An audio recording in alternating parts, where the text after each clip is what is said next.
नमस्कार, मैं हूं अनुपम। इस वक्त के बुलेटिन के साथ 5 राज्यों के विधानसभा चुनाव में कांग्रेस की करारी हार के बाद पूर्व केंद्रीय मंत्री कपिल सिब्बल ने एक बार फिर नेतृत्व को लेकर सवाल उठाया है।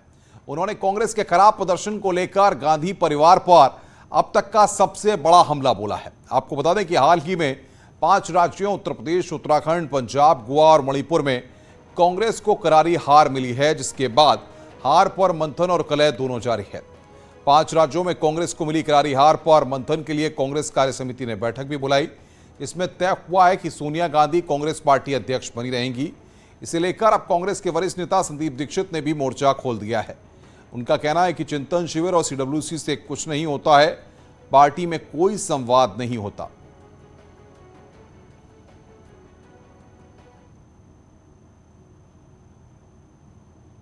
पांच राज्यों के विधानसभा चुनाव में कांग्रेस की करारी हार के बाद पूर्व केंद्रीय मंत्री कपिल सिब्बल ने एक बार फिर नेतृत्व को लेकर सवाल खड़े किए हैं।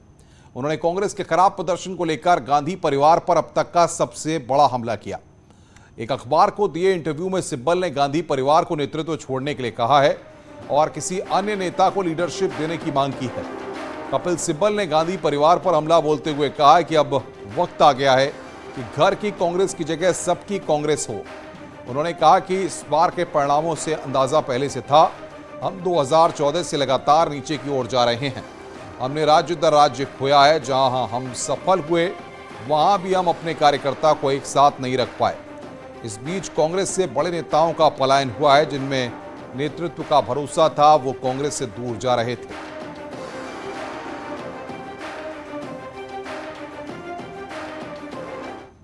कांग्रेस पार्टी के नेता संदीप दीक्षित ने न्यूज 18 से बातचीत में कांग्रेस आलाकमान पर हमला बोला है। संदीप दीक्षित ने कहा कि एक के बाद एक चुनाव हार रहे हैं, लेकिन सब खामोश हैं। सबको सिर्फ अपनी कुर्सी की चिंता है।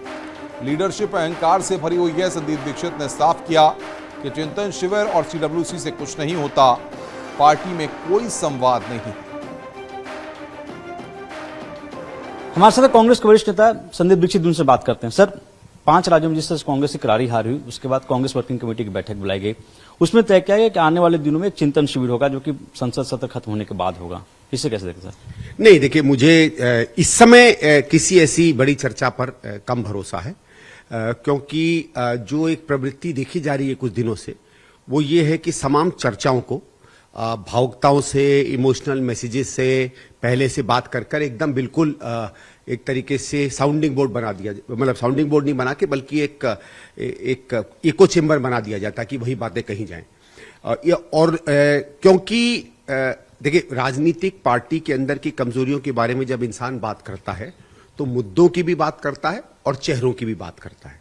पार्टी में केवल मुद्दों पे वोट नहीं पड़ते हैं, चेहरों पे भी पड़ते हैं, विपरीत में भी और पॉजिटिव में भी। ठीक है, क्योंकि कई ऐसे चेहरे जो आज की जो कांग्रेस की स्थिति उसके लिए सीधे सीधे जिम्मेवार हैं, चाहे पंजाब की हार हो, चाहे उत्तराखंड में जो हम नहीं कर पाए उसके लिए हो, चाहे उत्तर प्रदेश हो, चाहे कहीं और हो, वो भी उस चिंतन शिविर में होंगे। इस समय वो बड़ी बड़ी पदों पे काबिज भी हैं। तो जो सामान्य कार्यकर्ता कांग्रेस का है, जो ऐसे ही किसी के रहमो करम पर चिंतन शिविर पे आएगा, हमारे यहाँ कोई अपने अपने पराक्रम के कारण थोड़ी बुलाया जाता है, वो तो बड़े लोगों के रहमो करम के कारण बुलाया जाता है। क्योंकि कांग्रेस में एक प्रवृत्ति है कि कांग्रेस में नेता नहीं होते, नेता बनाए जाते हैं। ये अहंकार कांग्रेस का है कुछ दिनों से, कांग्रेस के नेतृत्व का, कि हम जिसके ऊपर उंगली रख दें वो नेता बन जाएगा।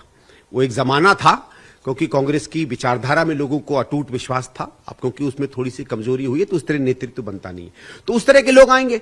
मैंने जयपुर में भी चिंतन शिविर देखा था, मतलब मुझे तो समझ में नहीं आया कि 2 दिन हमने वहां किया क्या। और अगर लोगों को लगता था कि जयपुर के चिंतन शिविर से कोई ऐसे विचार निकलेंगे कि हम अगला चुनाव बढ़िया तरीके से लड़ सकेंगे, तो उसका कोई असर नहीं हुआ।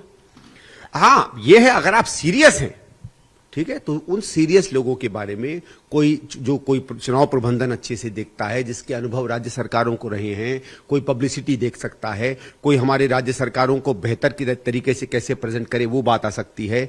लीडरशिप में किस तरह से स्टाइल चेंजेस होने चाहिए, क्या नई कमेटियां हमारी बननी चाहिए, कितनी उसकी फ्रीक्वेंसी होनी चाहिए, जवाबदेही सबकी कैसी बननी चाहिए ऊपर से लेकर नीचे तक। इन सब के लिए आप अलग कमेटियां बनाइए, वो सीरियसली अपने अपने पेपर्स प्रेजेंट करें। वो 1 जना भी हो सकता है, 3 जने भी हो सकते हैं, 2 व्यक्ति भी हो सकते हैं। उसके लिए ये जो हमारे यहाँ 50-50 की पूरी डीटीसी बस के साइज की जो कमेटियां बनाई जाती है, उसका कोई मतलब नहीं होता है। वो तो इसलिए होता है कि भाई न्यूज 18 का भी कोई रख लिया, एनडीटीवी का भी कोई रख लिया, रिपब्लिक का भी कोई रख लिया, टाइम्स नाउ को भी रख लिया। आप बताओ इन सबको अगर आप रख लोगे तो शाम की खबर कैसे निकलेगी? लेकिन सर कपिल सिब्बल ने जो एक बड़ा बयान दिया और कहा है कि अब जरूरत होगी कि गांधी परिवार से अलग कोई आए जो कि पार्टी की कमान संभाले। देखो, गांधी परिवार से अलग से कोई आए या कहीं से कोई आए ये तो अभी समय बताएगा, क्योंकि अभी तो हमारे यहाँ दिक्कत क्या है कि हम डिसफंक्शनल पार्टी हो गए। ठीक है, हमारे यहाँ ना कोई चर्चा ढंग की होती है, ना कोई संवाद ढंग का होता है, ना 1 to 1 होता है। और एक और चीज मैंने देखी है, मैं जैसे पिछले 2-1 साल से, क्योंकि मैं पार्टी की कोई मुख्य धारा में तो हूं नहीं, एक तरीके से कार्यकर्ता ही रहा हूं मैं, उसी हैसियत से मैं आता जाता हूं। वो तो आपका बड़प्पन है कि आप लोग आ जाते हो मेरा इंटरव्यू लेने। लेकिन मैंने जब भी बड़े नेताओं से बात किया है, एक ऐसा नेता नहीं मिला है जो मुझे जो कहता है वही पब्लिक में कहता है, एक भी। और इसमें क्योंकि मेरे दादाजी और मेरी माताजी कांग्रेस में बड़े पदों पर रहीं, इसलिए बहुत कम बड़े नेता हैं जिनको मैं व्यक्तिगत रूप से नहीं जानता हूं। मुझे तो आश्चर्य होता है कि भैया आपको कांग्रेस ने इतना दिया है, मुझे आप कुछ कहते हो, कभी कभी आंसू टपकते हुए कुछ कहते हो और पब्लिक में कुछ और ही बोल देते हो। तो हमारे सीनियर लीडर्स को भी मानना पड़ेगा कि कितने दिन आप सच को छुपाकर अपनी गद्दियों को गर्म करते रहोगे, उनको भी तो बदलाव लाना पड़ेगा ना। वर्किंग कमेटी की बैठक में तो बता रहे हैं कि ये सर्वसम्मति से फैसला लिया कि सोनिया गांधी की जो अध्यक्षता उस पर आस्था व्यक्त की गई। नहीं तो वो तो ठीक है, अभी कौन सा वो चेंज हो जाएगा। ऐसा थोड़ी है कि साहब कोई एक इवेंट हो और आप इमीडिएटली कुछ इतना बड़ा चेंज कर दें। बात यह है कि मैं तो ये भी कहता हूं कि अगर आप जैसे कांग्रेस प्रेसिडेंट भी बदलोगे तो जिस तरीके से हमारी एआईसीसी है, जिस तरीके से आजकल के हमारे क्रियाशील एआईसीसी है, वो नहीं जो पहले हुआ करते थे, और जिस तरीके से ये कुछ लोगों ने काबिज करके कुंडली मार के कांग्रेस में बैठ गए हैं।